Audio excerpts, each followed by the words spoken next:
Buenos días.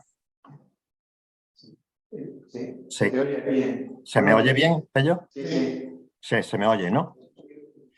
Sí, se Vale. te ve. ¿Le puedo subir un poquito la pantalla? Porque...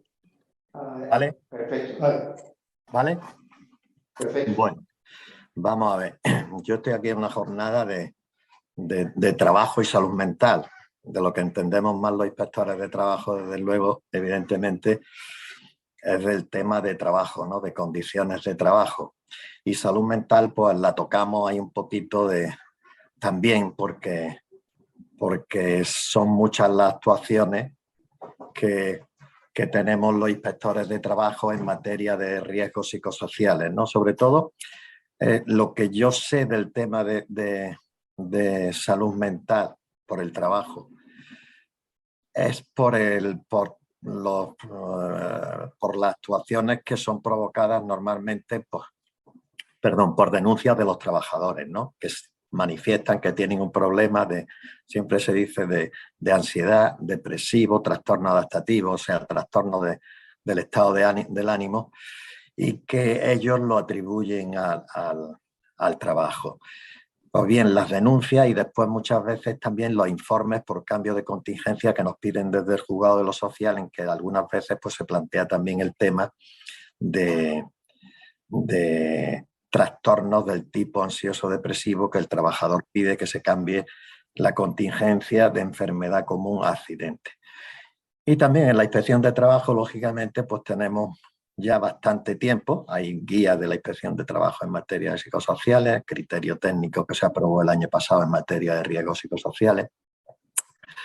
Entonces, funcionamos desde hace mucho tiempo con las campañas de riesgos psicosociales en las que indagamos en la empresa, indagamos en los factores de riesgo psicosocial y conocemos un poquito también el tema pues, de lo que hay en la empresa y puede provocar problemas de salud mental, ¿no? Pero claro, aquí el tema que se plantea es existen problemas existen condiciones de trabajo que pueden provocar un problema, pueden causar un problema de salud mental. Pero entonces la empresa, desde la inspección de trabajo, lo primero que nos planteamos es que cómo puede intervenir la empresa así. Y lógicamente la inspección de trabajo tiene que adoptar la medida procedente según los casos, ¿no? Entonces yo voy a hacer una exposición de lo que más o menos, no tengo estudios estadísticos tan bien formalizados como lo que he visto antes en la anterior presentación, pero voy a ir exponiendo lo que nos encontramos nosotros en la práctica profesional, lo que nos encontramos en la empresa realmente, porque muchas veces el trabajador dice que tiene un problema de salud mental, pero no es originado por la empresa. Vamos a ir por partes. Bien, hay muchos casos en que lo que te encuentras que son trabajadores que denuncian en la inspección de trabajo que tienen problemas ansioso-depresivos y que la empresa pues, los tiene trabajando en unas condiciones adecuadas.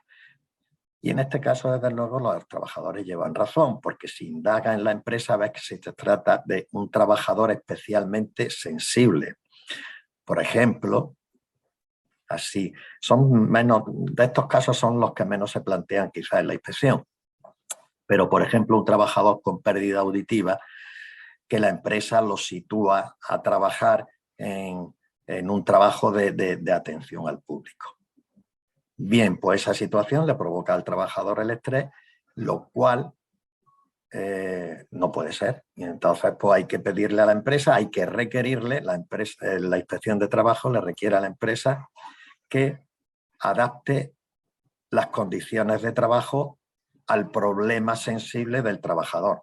Aquí se aplica el artículo 25 de la Ley de Prevención de Riesgos Laborales, que es el que dice que el empresario está obligado a garantizar la seguridad y salud de los trabajadores, atendiendo incluso a sus características personales o estado biológico conocido. Lo que pasa es que muchas veces es verdad que las empresas se ven con problemas de este tipo y no saben cómo reaccionar.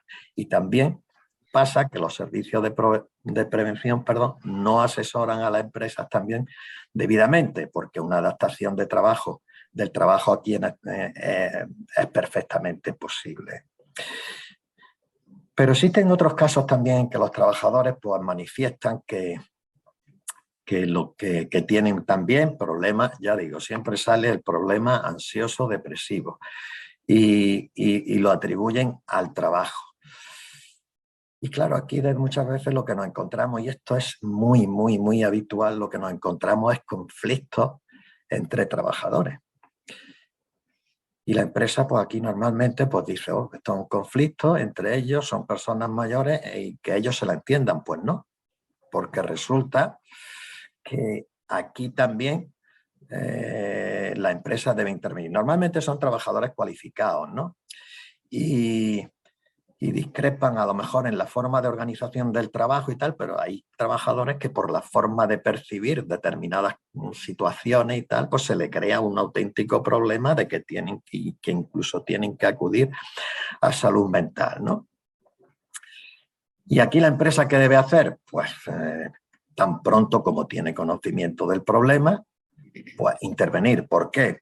Bueno, pues podríamos traer aquí a colación el artículo 4 de la Ley de Prevención de Riesgos Laborales, el artículo 14 que dice que el empresario debe garantizar la seguridad y salud de los trabajadores en todos los aspectos relacionados con el trabajo y debe adoptar las medidas que sean necesarias. Y podemos traer a colación el artículo 15.1g de la Ley de Prevención de Riesgos Laborales también. Quiero decir con todo esto que desde el punto de vista de la prevención de riesgos laborales el empresario debe de intervenir y no dejar que el conflicto se enquiste, que puede terminar con el trabajador con una baja definitiva, incapacidad permanente y después pidiendo en el juzgado que se le reconozca que su enfermedad mental no es enfermedad común sino accidente de trabajo. Y después hay otros casos que también pues, quizás sean los más difíciles, no porque, sino incluso difíciles también para todos los profesionales, ¿no? Que en este caso, claro, habría que aplicar el artículo 25 de la Ley de Prevención de Riesgos Laborales, que son como trabajadores especialmente sensibles. Y me refiero que muchas veces me he encontrado con problemas aquí un poquito complicados, que son trabajadores que ya tienen el problema de salud mental antes de ingresar en la empresa. Y muchas veces hay que reconocerlo así. Claro, son trabajadores que generan problemas, pero para los demás compañeros de trabajo. ¿Qué pasa con esto? Teóricamente, con la Ley de Prevención de Riesgos Laborales en la mano, pues sería también trabajador especialmente sensible. ¿Pero qué pasa?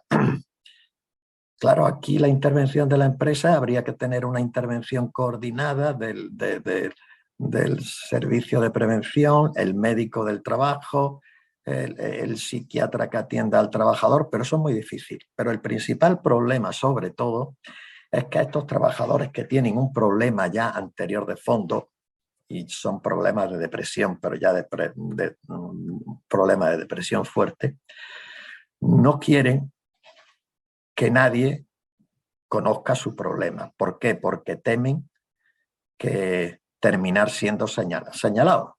Claro, en el momento en que digan que hay una persona que está tratándose con un psiquiatra desde hace 15 años, pues va a estar señalado en la empresa y a lo mejor se le mira de una forma despectiva.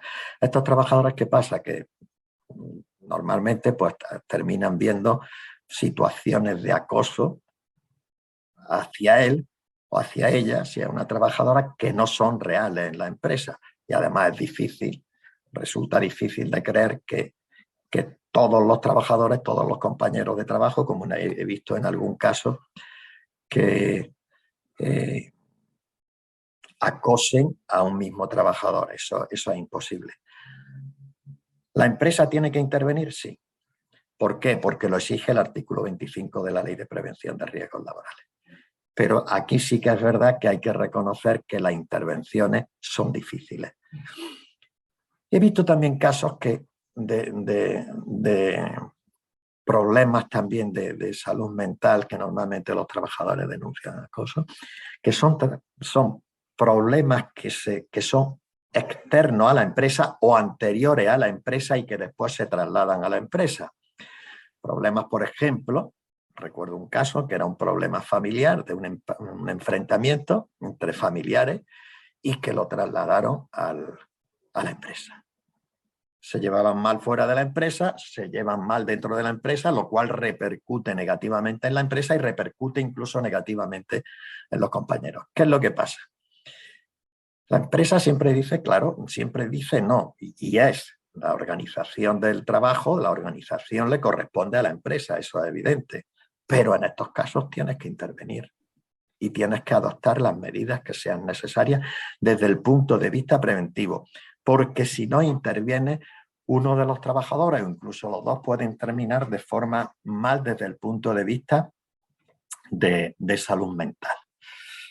Bien, y ahora voy a tratar el tema, porque claro, cuando se hacen trabajos estadísticos así de grandes dimensiones y tal, y se empieza a hablar de la salud mental y el trabajo y tal y cual, muchas veces uno teme y dice, joder, yo creo que las cosas son más naturales también, ¿no? Y la empresa, pues como dijo antes mi compañero Luis, siempre se dice que es un lugar donde te desarrollas no solo profesionalmente, sino también personalmente, porque tiene lugar la interacción social que debe ser en principio positiva para la persona.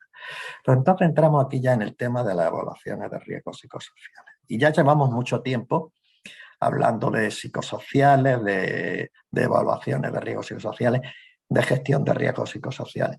Y la verdad es que llevamos muchos años, pero seguimos como estábamos.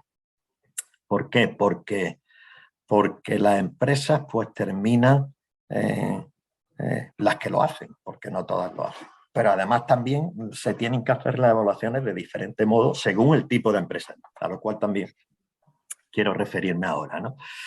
Porque claro, las evaluaciones de riesgos psicosociales no la podemos limitar a aplicar un cuestionario. Aquí me he encontrado casos de todo tipo, que incluso algún servicio de prevención pasó un presupuesto después del requerimiento que yo hice como inspector de trabajo que le iba a cobrar a la empresa en función de los cuestionarios que tuviera que pasar. Entramos aquí un poquito, que no vamos a entrar en el tema de la prevención de la gestión de la prevención también a través de servicios de prevención y tal, pero no vamos a entrar en ese tema, ¿no? Pero evidentemente hay que mejorar las evaluaciones de riesgos psicosociales, no limitándonos a aplicar un cuestionario, a pasar un cuestionario a los trabajos, que salen datos, evidentemente, ¿no? Que salen datos, pero hay que aplicar ya, el propio Instituto Nacional de Seguridad y Salud en el Trabajo tiene ya diferentes metodologías o procedimientos para realizar las evaluaciones, que no son simplemente pasar un cuestionario, sino que se apliquen técnicas cualitativas, ¿no? Técnicas cualitativas combinándolas con el cuestionario, que está muy bien, ¿no? Pero combinándolas con el cuestionario.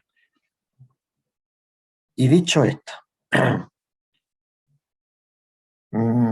claro, yo cuando he oído ya, yo creo que cada vez menos, pero muchos profesionales, y casi con preparación técnica, ven riesgos psicosociales por todos lados y yo es como digo, yo tengo por campañas de riesgos psicosociales de la Inspección de Trabajo y además me he dedicado a mirar los resultados con el F-Psico de lo que sale en actividades, ¿no? Porque he hecho actividades, he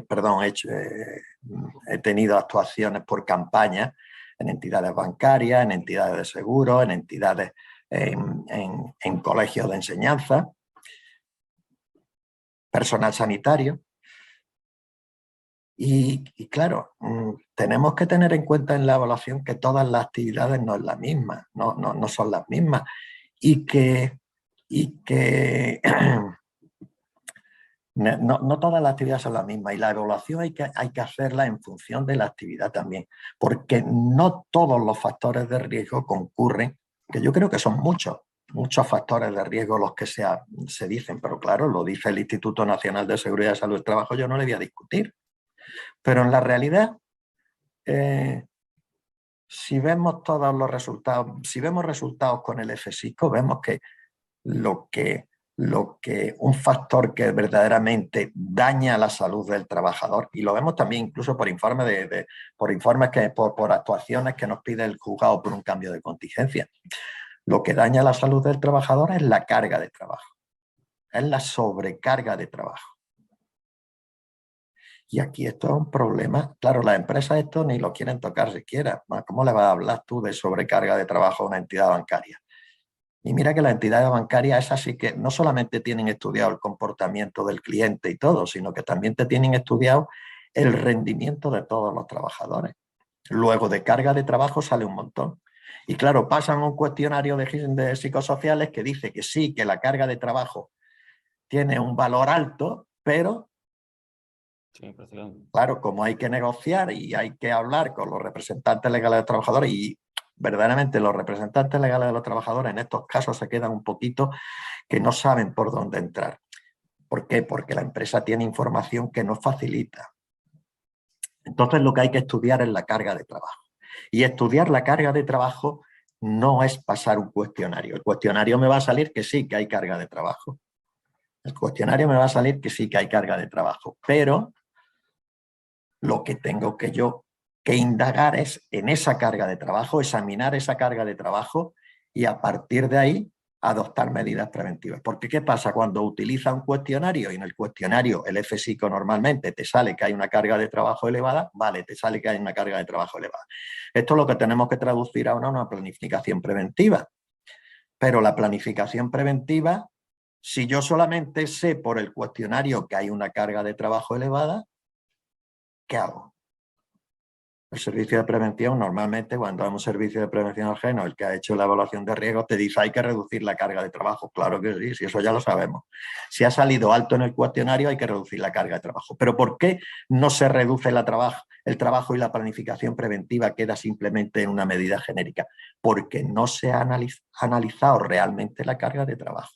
Y analizar la carga de trabajo significa analizar datos. Y tener en cuenta cuánto, cuantificado, cuánto le estamos exigiendo a los trabajadores de diferentes tareas. Y si eso resulta abusivo o no. Luego hay que mejorar la evaluación de riesgos psicosociales y la planificación preventiva. Eso seguimos todavía, pero muy bajísimo, a un nivel muy bajo. Y ahora quiero incidir también en otro tema que también daña la salud de la salud mental y me refiero al tema del acoso. Pero voy a hacerlo más amplio todavía. Y este sí que es verdad que lo toca. El acoso todavía se toca un poco bien por parte de la empresa, pero tenemos que incidir en una cosita que os voy a decir ahora, ¿no? No solo el acoso, sino la violencia en general. Violencia externa, hay ya en el año 2014, creo que fue, que hay una sentencia de la Audiencia Nacional que decía que el riesgo de atraco se tenía que incluir en la evaluación, en la gestión de los riesgos psicosociales. Vale, pero tenemos ese tipo de violencia. Y se incluye en la evaluación, pero bueno, se incluye, claro. Y parece que tengo yo manía con esto de los bancos, ¿no? Pero que ellos tienen, y es verdad que tienen que adoptar unas medidas de seguridad porque se lo exigen, ¿no? Por una normativa de seguridad privada, en fin, no sé ahora cuál. Y es verdad que tienen como medidas de seguridad en cuanto a vigilancia, cámara y tal, tienen más medidas que nadie, eso está clarísimo. Pero hay que dar un pasito más en el tema de psicosociales y ver si hay algo que se ha escapado ahí, ¿no? Porque, por ejemplo, yo he visto algún caso de que quien ha sufrido el atraco es la limpiadora, que es de una empresa externa. Y ahí estamos ante un tema de coordinación de actividades empresariales. Y la empresa externa no estaba coordinada con el banco, que sí tiene, es verdad que tiene todo ahí, tú tienes gestionado todo el riesgo de seguridad, evidente por razón, pero no estaba para la empresa de limpieza. Y quien había sido víctima del atraco, la primera víctima porque le habían amenazado con pistola al cuello, en fin, no recuerdo exactamente eso, era la trabajadora de la limpieza, ¿no? Y no vamos a entrar aquí ya en el tema sobre la enfermedad, si se tenía que reconocer como enfermedad profesional. Y bueno, ¿y por qué no vamos a entrar? Pues vamos a entrar, bueno, si ya gastamos, el estrés postraumático, el síndrome de estrés postraumático.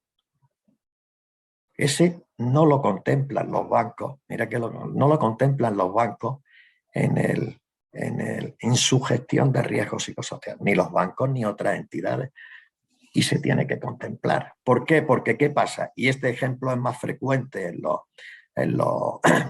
entidades bancarias, que una trabajadora que ha sufrido, una trabajadora o un trabajador, que ha sufrido, que ha sido la primera víctima del, no víctima presencial, sino la víctima directa porque trabajara en caja, por ejemplo, en un atraco a una entidad bancaria, es muy posible que desarrolle la enfermedad de estrés postraumático. Y eso requiere una serie de medidas desde el punto de vista, y aquí hablo ya del artículo, si es que la Ley de Prevención de Riesgos Laborales tiene de todo, y hablo ya del artículo 20 de la Ley de Prevención de Riesgos Laborales, que te obliga a la empresa a analizar las posibles situaciones de emergencia que puedan presentarse y las medidas inmediatas, incluida la asistencia médica. Y los casos de atraco tienen una actuación muy peculiar por parte de los sanitarios, o deben de tenerla, que no solamente es el trabajador que debe pasar a la mutua, sino porque ha sido el atraco y se le va a reconocer como accidente de trabajo, sino que también se necesita una primera intervención por entidades externas a la empresa, que hagan un diagnóstico, un primer análisis, un primer diagnóstico, y vayan estudiando la evolución del trabajador en cuanto al estrés postraumático, porque el estrés postraumático te aparece algunas veces de forma inmediata después del atraco, pero otras veces te aparece a los 4 meses. Bien, pues todo esto se tiene que gestionar desde el punto de vista de la prevención de riesgos laborales.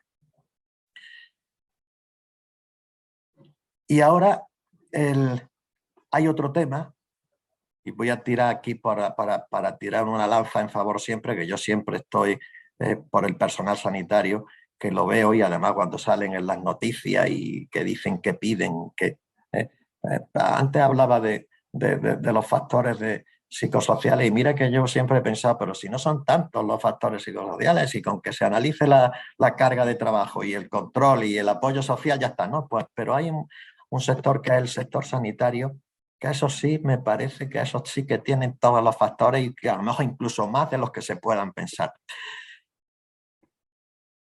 Y un factor que ese no se analiza por no se hace la evaluación de ninguna forma, y se tiene que hacer, aunque es verdad que hay en los centros de salud, en los hospitales, hay vigilancia y tal, pero se tienen que hacer estudios detallados en cuanto a la evaluación del riesgo por violencia externa.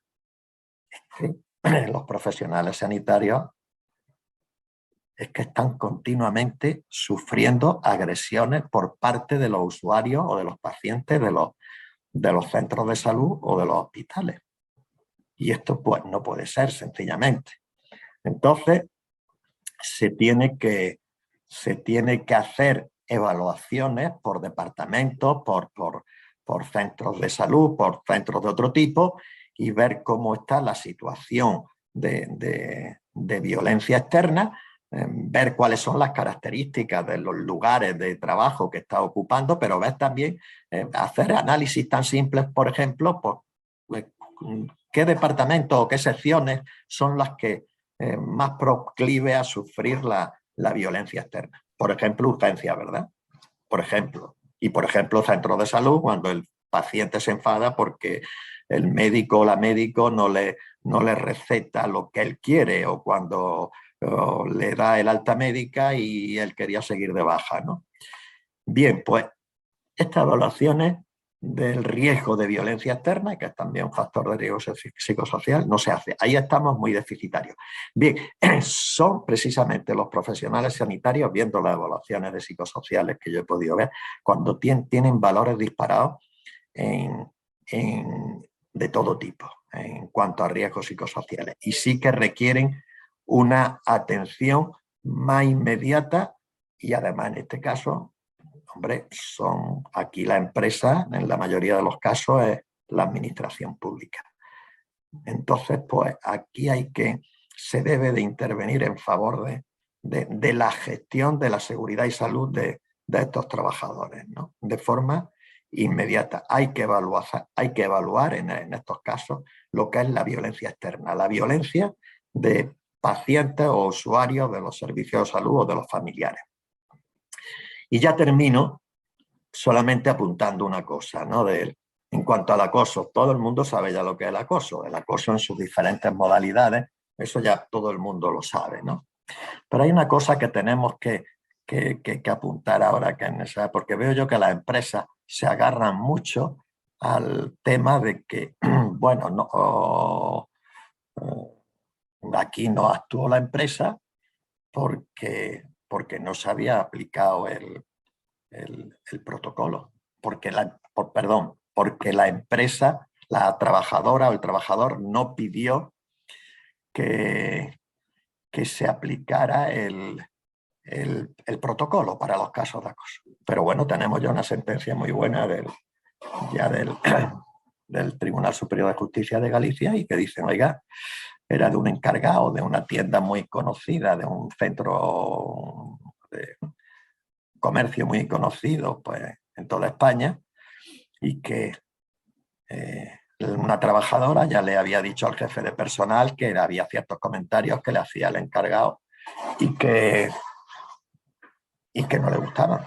Y claro, se le dijo al jefe de personal por los comentarios que eran y evidentemente pues el jefe de personal en muchos casos no hizo, solamente le dijo al encargado, hombre, vamos a ver, le advirtió un poquito, pero no actuó. Se quejó esa trabajadora, se quejaron otras. ¿Qué quiere decir? Que la trabajadora no tiene por qué pedir que se active el protocolo, sino que desde el mismo momento en que la empresa tiene conocimiento de que hay comportamientos de acoso por parte de algún trabajador, tiene que adoptar las medidas necesarias para que ese acoso, que el acoso siempre es un proceso, deje de existir, para eliminar el acoso. ¿Y esto qué pasa? Que muchas veces las empresas pues, se fijan en la producción, en los puntos, en los resultados de un encargado, de un jefe de tienda y no se fijan en otras cositas que tienen también su importancia, que es, por ejemplo, eliminar el riesgo de acoso. Y hay que evaluar, y ya termino porque ya me he comido todo el tiempo, hay que evaluar el riesgo de acoso. Y esto las empresas no lo hacen. Y tenemos ya el convenio 190 de la OIT que te dice que se tiene que incluir la violencia, y ya es la violencia anterior, la que ya he dicho, la violencia externa, atraco, violencia de los usuarios de la organización, de los pacientes, de padres de alumnos, si nos referimos a los colegios, se tiene que gestionar el riesgo de acoso y violencia en cuanto a seguridad y salud. Y dice también que se tiene que evaluar el riesgo de acoso y el riesgo de violencia. Y eso significa que hay que evaluarlo. Que no se trata de que yo tenga un protocolo simplemente y por ahí, por si a alguien se le ocurre en un momento decir que me están acosando, que el protocolo se active. No, se trata de que hay que evaluar. Hay que, para ver, por ejemplo, para conocer el riesgo de acoso, ya he dicho antes en cuanto a violencia externa, pero el riesgo de acoso, se tienen que saber conocer las relaciones de poder y cómo están implantadas en la empresa. Se tienen que analizar incluso el sector productivo de la empresa, porque hay sectores en los que el acoso es más probable. Se tiene que conocer, por ejemplo, si hay trabajadoras que es más probable por sus circunstancias personales o familiares que sean ellas sobre las que recaiga el tema o que sean víctimas de acoso. Entonces, hay que evaluar el riesgo de acoso también, hay que evaluar el riesgo de violencia y tienen que mejorar muchísimo las evaluaciones de riesgos psicosociales si queremos que la salud mental sea la óptima, ¿no? en los centros de trabajo y en la empresa. Y con esto he concluido porque ya me parece que he llegado mi tiempo, ¿vale? Si queréis hacer alguna pregunta o ya como Pello disponga, pues ahí está.